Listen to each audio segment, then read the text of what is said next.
मैं अलिशा जावेद आपको तो बादशाह है वीडियो सीरीज़ एपिसोड नंबर 7 यसू नासरी यहूदियों का बादशाह, जिसके रिसोर्स पर्सन फ़ादर इमैनुअल आसी हैं। मैं उनको दावत देती हूँ कि वो आएँ और इस मौजू पर इजहार ख्याल करें। मैं आप सबसे रिक्वेस्ट करती हूँ कि आप मकतबा नामी पाकिस्तान के यूट्यूब चैनल को सब्सक्राइब करें, लाइक करें, शेयर करें और बेल आइकन को दबाएं ताकि आप कोई भी नए आने वाली वीडियो को मिस ना कर सकें। मुअज़्ज़िज़ नाज़रीन, क्या तू बादशाह है, इस बड़े मौजू के तहत आज हम जिस मौजू पर बातचीत करने जा रहे हैं वो यसू बादशाह, फ़र्द जुर्म या इलाही एज़ाज़। इस एपिसोड में हम इस मौजू पर गौर करेंगे।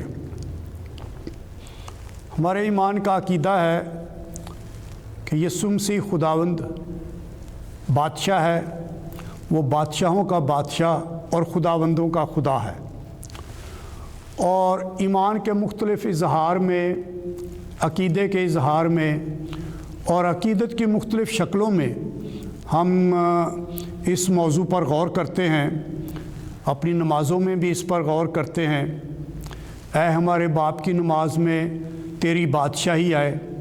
रसूलों के अक़ीदा में कि वो मुर्दों और ज़िंदों की अदालत करने के लिए आएगा, और फिर फ़रिश्ते के पैगाम के हवाले से कि उसकी बादशाही का आखिर ना होगा।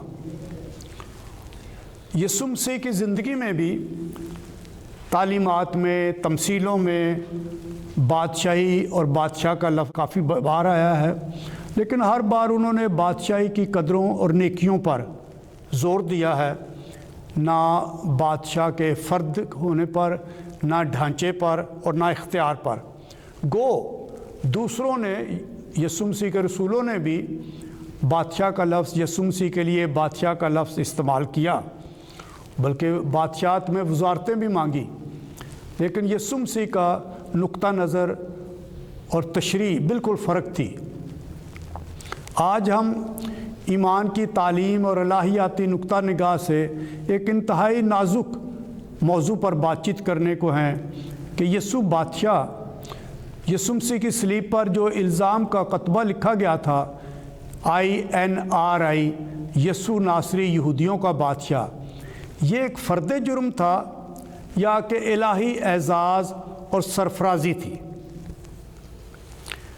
यसू अल मसीह के बादशाह होने को समझने के लिए पाक इंजीलों में दो बड़े वाक़यात हैं जिन पर हम बार बार गौर करते हैं। एक यसू मसीह का खजूरों के त्वार यरूशलेम में दाखिला और नारे और जुलूस और सारे वाक़या, और दूसरा पिलातुस की कचहरी में तफ्तीश के दौरान जब यसू मसीह और पिलातुस का मुकालमा हुआ और बिल आखिर पिलातुस ने यसू पर सलीबी मौत का फतवा दिया और ये लिखा यसू नासरी यहूदियों का बादशाह, और बहुत सारी और बातें। आज हम कि उस फ़र्द जुर्म पर गौर करेंगे कि सलीब एक तख्ता दार है या तख्त है, सलीब बाइसे शर्म है या बाइसे निजात है, और हम सलीब को कैसे मनाएं, या इस मुजरम को जो पिलातुस की कचहरी में जिस पे फ़र्द जुर्म लगाया गया कि ये यसू नासरी यहूदियों का बादशाह है, इसको कैसे अल-मुनज्जी समझें कि वो हमारे निजात देने वाला है। हम उस मंज़र की तरफ जाते हैं कि यसू मसीह पिलातुस के कटहरे में, मंज़र में, अदालत में खड़ा है। पिलातुस रोमी हुकूमत का यरूशलेम पर हाकिम था, और एक तरफ यसू मसीह की हैसियत मुजरम की हैसियत है। मुजरम बज़ाहिर बेबास, बे आवाज़ होते हैं, उनकी कोई इज़्ज़त नहीं होती, लोग तोहमतें लगाते हैं, तंज़िया फ़िक्रे कसते हैं। पाक जुमे के दिन, मुक़द्दस जुमे के दिन इशाया नबी की किताब उसके 52 और 53 बाब से गमज़दा खादिम और मर्द गमनाब के मुतल्लिक़ तलाफ़तों में इसका बयान है। एक मुकालमा हो रहा है मुजरम और बादशाह के दरमियान मुजरम कटहरे में खड़ा है, बादशाह तख्त पर बैठा है और मरकज़ी मौजू बादशाही का है। सवाल किया जाता है, पैंतुस पिलातुस सवाल करता है, क्या तू यहूदियों का बादशाह है? यीशु खामोश है, ऐसे जैसे कहना कि तेरा सवाल ही अजीब है, मैं इसका क्या जवाब दूं। यीशु पैंतुस पिलातुस को सोचने पर मजबूर करता है, गौर करने का मौका देता है। और यीशु मसीह एक बात कहते हैं कि ये जो बात तूने कही है, ये तू खुद कह रहा है, आप ही कह रहा है, या औरों ने मेरे हक़ में तुझसे कही है।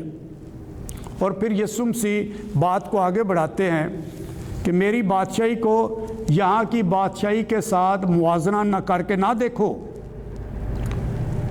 मैं इस तरह की बादशाही जिस पे तू बादशाही कर रहा है, तख्त है, ताज है, दारुल हुकूमत है, सियासी वाबस्तगी है, मेरी बादशाही को ऐसी बादशाही से मुवाजना करके ना देखें, ना आपको समझ आएगी। मेरी बादशाही लड़ाई की बादशाही नहीं, मेरी बादशाही मुकाबले और कुव्वत और इख्तियार के गलत इस्तेमाल की बादशाही नहीं है। मेरी बादशाही जारहियत, जुल्म व तशद्दुद, तलवार और बंदूक की बादशाही नहीं है। ये ज़मीनी बादशाही की नौयत है। और फिर पिलातुस कहता है, क्या तू बादशाह है?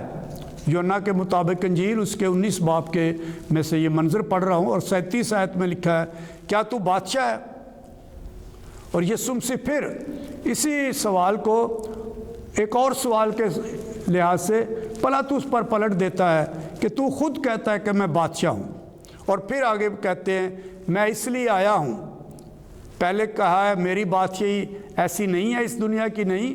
और फिर कहते हैं मैं इसलिए आया हूँ कि हक़ की गवाही दूँ। और इससे बात को आगे बढ़ती है। इस मुकालमा में जिसका तज़किरा यूहन्ना के मुताबिक इंजील उसके 18 बाब की 33 से 40 आयत में लिखा गया है, पिलातुस 3 बार बादशाह का लफ्ज़ इस्तेमाल करता है। 2 बार यहूदियों का बादशाह और 1 बार क्या तू बादशाह है।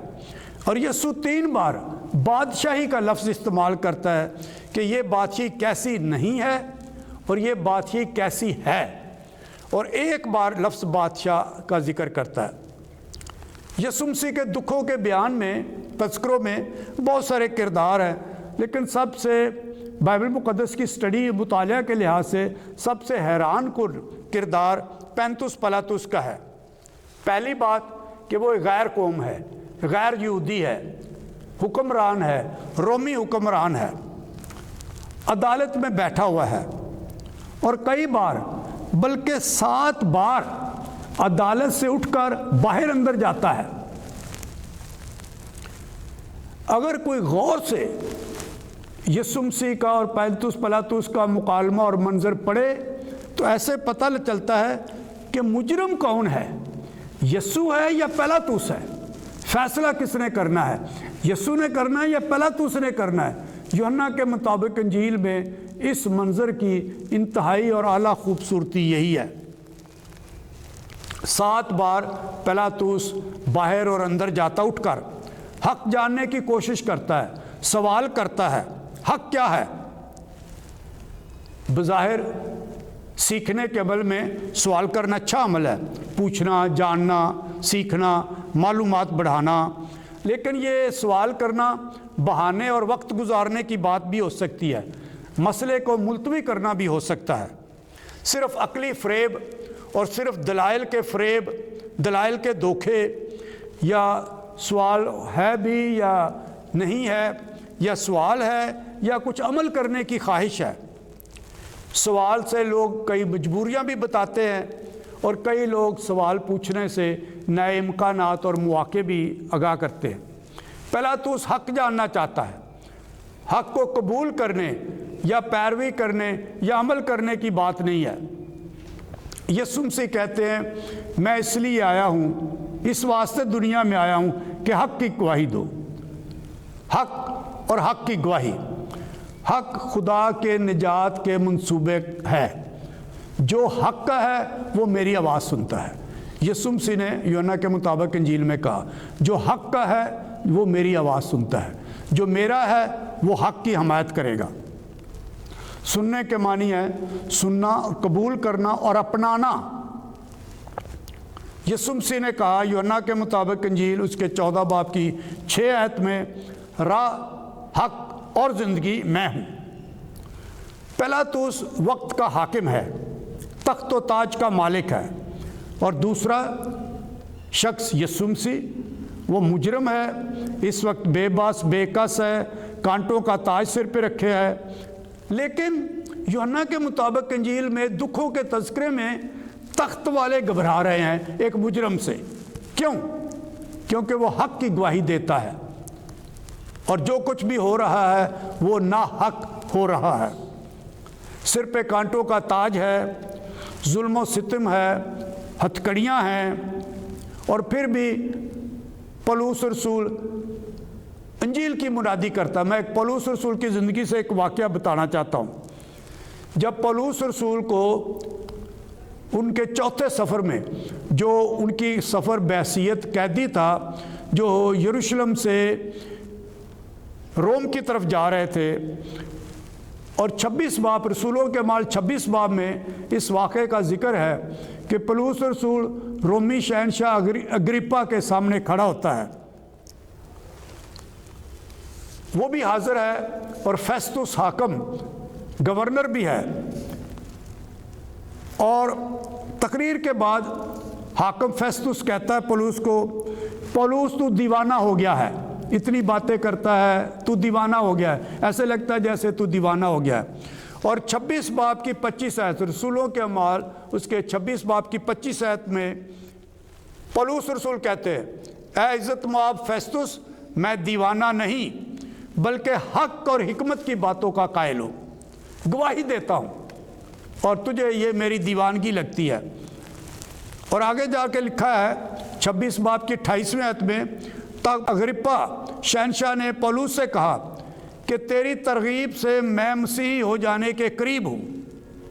اور پولس نے وہاں 26 باب کی 29 آیت میں کہا، پولس نے کہا چاہے تو قریب ہو یا دور، خدا کرے کہ صرف تو ہی نہیں بلکہ سب جو میری سنتے ہیں آج میری مانند ہو جائیں سوا ان زنجیروں کے۔ کیسے؟ ایک بے بس، ایک قیدی، ایک مجرم پولس غصہ اور نفرت کے بجائے اختیار والوں کو دعوت دیتا ہے، تبدیلی اور تجدید کی دعوت دیتا ہے۔ یسوع مسیح کے صلیب پر جو کتبہ لکھا گیا، ان کے جرم، سزائے موت کا جرم لکھا گیا، جو صلیب کی راہ پر تو مجرم گلے میں لٹکاتے تھے لکڑی پہ لکھا ہوا جرم، فرد جرم، لیکن جب صلیب دیے جاتے تھے تو ان کے سر کے اوپر صلیب پر لگایا جاتا تھا کہ یہ کس جرم کی سزا بھگت رہے ہیں، یہ سزائے موت ان کو کس جرم کے عوض دی گئی ہے۔ تو وہاں لکھا تھا یسوع ناصری یہودیوں کا بادشاہ۔ ہمارا مضمون یہ ہے، یہ کتبہ، یہ جرم، کیا یہ فرد جرم ہے یا الہی اعزاز ہے، یا ایک نجات بخش سرفرازی اور سربلندی ہے؟ یوحنا کے مطابق انجیل اسے سرفرازی اور سربلندی دیکھتا ہے کہ یسوع مسیح کا صلیب پہ چڑھنا گویا ایسے ہی ہے جیسے بادشاہ کا تخت پر بیٹھنا۔ میں اس مضمون کے حوالے سے یوحنا کے مطابق انجیل اس کے 3 باب کی 14، 15، 16 آیت پڑھنا چاہتا ہوں۔ اور جس طرح موسیٰ نے سانپ کو بیابان میں بلند کیا، اسی طرح ضرور ہے کہ ابن انسان بھی بلند کیا جائے۔ یہاں یونانی لفظ بلند کیا جائے کہ معنی ہے سرفراز کیا جائے، تخت نشین کیا جائے، تاکہ جو کوئی اس پر ایمان لائے ہلاک نہ ہو بلکہ ہمیشہ کی زندگی پائے۔ تو ہم مسیح مصلوب، جو صلیب پر لٹکایا گیا، جو صلیب پر بادشاہ کی طرح سر بلند کیا گیا، اس پر ایمان لانے سے ہمیشہ کی زندگی پاتے ہیں۔ 16ویں آیت میں لکھا ہے یوحنا کے مطابق انجیل 3 باب کی 16ویں آیت میں، کیونکہ خدا نے دنیا کو ایسا پیار کیا کہ اس نے اپنا اکلوتا بیٹا بخش دیا، تاکہ جو کوئی اس پر ایمان لائے ہلاک نہ ہو بلکہ ہمیشہ کی زندگی پائے۔ ہمارا اپنا موضوع کہ صلیب پر لکھی ہوئی عبارت، لکھا ہوا جرم، یہ فرد جرم ہے یا الہی اعزاز اور نجات بخش سرفرازی ہے۔ یسوع مسیح کی بادشاہی کیسی ہے؟ یہ وہ بادشاہی ہے جو خدا کی طرف سے ہے، جو یسوع مسیح کو دی گئی ہے، عطا کی گئی ہے، یسوع مسیح کے سپرد کی گئی ہے۔ یہ الہی ہے، دنیاوی نہیں، دنیا کی مانند نہیں۔ دوسری اس کی خوبی یہ ہے کہ یہ ابدی ہے، آخر نہیں ہوگی، اس کی کوئی شکست ہار نہیں ہوگی، یہ ہمیشہ فاتح رہے گی، نیست نہیں ہوگی، تباہ و برباد نہیں ہو سکتی، کسی دوسرے بادشاہ کے آنے سے اس پہ فتح نہیں کی جا سکتی، اس کو مغلوب نہیں کیا جا سکتا، یا یہ تاریخ کے بعد بھی رہے گی۔ یہ وقتی نہیں ہے، عارضی نہیں ہے، کیلنڈر کے مطابق چند سالوں پر محیط نہیں ہے، اس پہ موسم اور تاریخ اثر نہیں کرتی، یہ ابدی ہے، ہمیشہ تک رہے گی، یہ بدلتی نہیں ہے۔ تیسری صفت یہ ہے کہ یہ عالمگیر ہے، ہر امت کے لیے، ہر نسل کے لیے، ہر قوم کے لیے، ہر ملک کے اوپر ہے، ایک ملک پر نہیں، نہ ایک بر اعظم پر، نہ ہی صرف ایک نسل پر، ایک امت پر، بلکہ کل کائنات پر اور دونوں جہانوں پر، یہ ہر انسان کے اندر ہے۔ خدا کی بادشاہی، یسوع مسیح کے بادشاہ ہونا ہمارے اندر ہے، باہر نہیں۔ یہ کب ہوگی؟ جب میں چاہوں گا۔ یہ کہاں ہوگی؟ جہاں میں چاہوں گا۔ یہ جواب میرے اندر ہے۔ یہ کیسے ہوگی؟ نمود و نمائش سے نہیں، یہ احساس اور تجربے اور اپنی معاشرت اور اپنے معمول میں اس کی قدریں اپنانے سے ہوگی۔ یہ خدمت کی بادشاہی ہے، یہ محبت کی بادشاہی ہے، یہ شراکت کی بادشاہی ہے، یہ موافی صلح اور امن کی بادشاہی ہے۔ یہ وہ نیکیاں ہیں جن کے ذریعے خدا کی بادشاہی جنم لیتی، پیدا ہوتی، پرورش پاتی اور پھیلتی پھولتی ہے۔ ہم یسوع مسیح کے بادشاہ ماننے میں اور اس کی عقیدت کے اظہار میں جو مرضی کرے، جتنا بھی کرے، لیکن ان سب میں ایک شخصی فیصلہ کرنا اور خود سے سوال کرنا لازمی ہے، جو یسوع مسیح ہر ایک سے سوال کرتا ہے۔ میں مانتا ہوں، میں جانتا ہوں کہ یسوع میرا بادشاہ ہے، یہ میرا ایمان کا عقیدہ ہے۔ کیا میں اسے اپنی زندگی میں، معاشرت میں قبول کرتا ہوں؟